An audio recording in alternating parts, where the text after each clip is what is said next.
Bon, là, on est sur un stand Eureka. U comme uranium, et puis Reka comme j'ai trouvé. J'ai trouvé de l'uranium.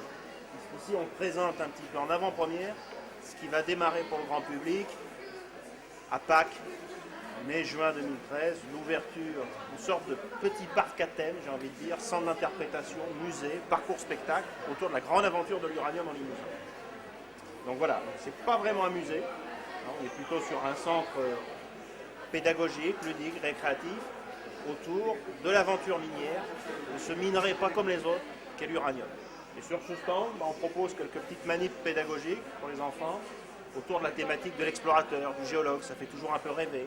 On voyage, on part en safari, au bout du monde, dans le désert, dans les grands espaces, avec nos compteurs GGR, nos détecteurs, pour aller chercher ces minéraux un peu particuliers qui vont nous servir par la suite. Bon, là, l'idée, c'est surtout de montrer aux enfants que la géologie, finalement, c'est d'abord se poser des questions. Les réponses, c'est pas si intéressant, les questions sont intéressantes, des fois, bien plus que les réponses. Donc voilà, géologie, observation, déduction, conclusion. On regarde ce qui nous entoure, on essaie de comprendre. Tiens, pourquoi les rochers sont comme ça, pourquoi cette montagne a cette forme. Voilà. Donc là, il y a des types de pierres très faciles à reconnaître. On dirait une éponge, elle est toute légère, on a l'impression qu'elle va flotter. Classique, tout le monde l'a reconnu, une pierre volcanique, une pierre de lave. Un peu rugueuse, un peu râpeuse, c'est la pierre ponce qu'on a dans la salle de bain pour se laver les mains ou se frotter la plante des pieds. Et en opposition avec la rugosité de la lave, est très intéressante, les filles aiment bien se la placer sur la joue, une pierre de talc, la pierre la plus tendre qui existe dans la gamme des pierres, que tout le monde connaît, pour en saupoudrer sur les fesses des bébés.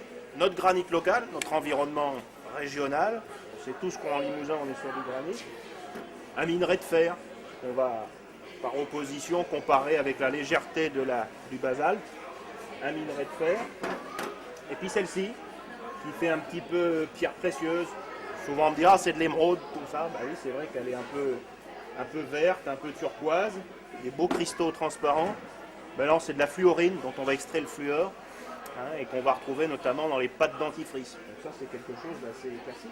Et on est bien là sur des utilisations finalement industrielles, commerciales, de la minéralogie, de la pétrographie, des roches et des pierres. Et puis il y en a une un peu particulière qui émet de la lumière. Là, on se rapproche de notre cœur de métier, j'allais dire, en tant que chercheur d'uranium. On a des minéraux qui peuvent réagir à la lumière, et notamment à la lumière ultraviolette, comme ça. Et on voit bien cette fluorescence. Alors ça, c'est très spectaculaire quand on est dans une galerie de mine, dans une caverne, dans une grotte.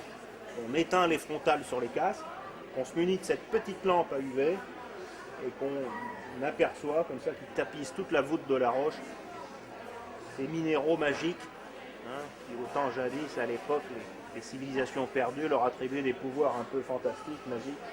C'est ces paillettes d'uranium. Alors l'uranium, il a la particularité, bien sûr, d'être radioactif, ce qui est très pratique pour le détecter. De même que le fer va émettre un rayonnement électromagnétique avec un détecteur à métaux, on va pouvoir le trouver. Et avec l'uranium, c'est un peu la même chose. On va utiliser le fameux compteur GGR.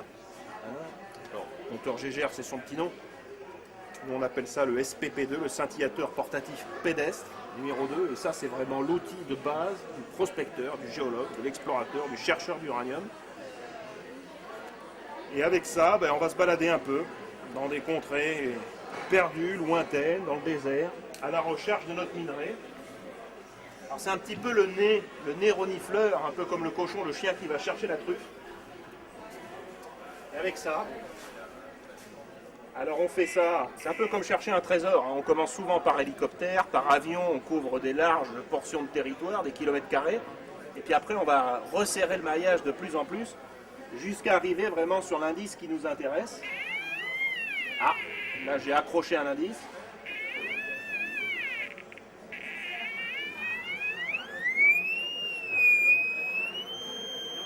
Bon, visiblement c'est là que ça se passe.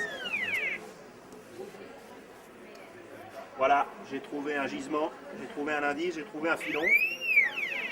Donc là j'ai un échantillon factice, mais qui me permet de simuler un petit peu ce qu'on aurait trouvé si on était dans une configuration réelle. Alors après, le tout, ça va être de faire des investigations un peu plus poussées. On va faire des carottages, des sondages. Donc là, on peut passer plusieurs années dans ces zones-là, avec des foreuses, des sondeuses, et faire des kilomètres et des kilomètres de prélèvements pétrographiques, de sondages, sur parfois 300, 500 mètres de profondeur, pour essayer de localiser, de déterminer très précisément où est le gisement. Donc ça, c'est un travail de longue haleine, de patience, mais qui est indispensable pour ne pas partir comme ça au petit bonheur la chance. Ce serait dommage d'entamer les gros travaux miniers si jamais la matière n'était pas au rendez-vous. Voilà.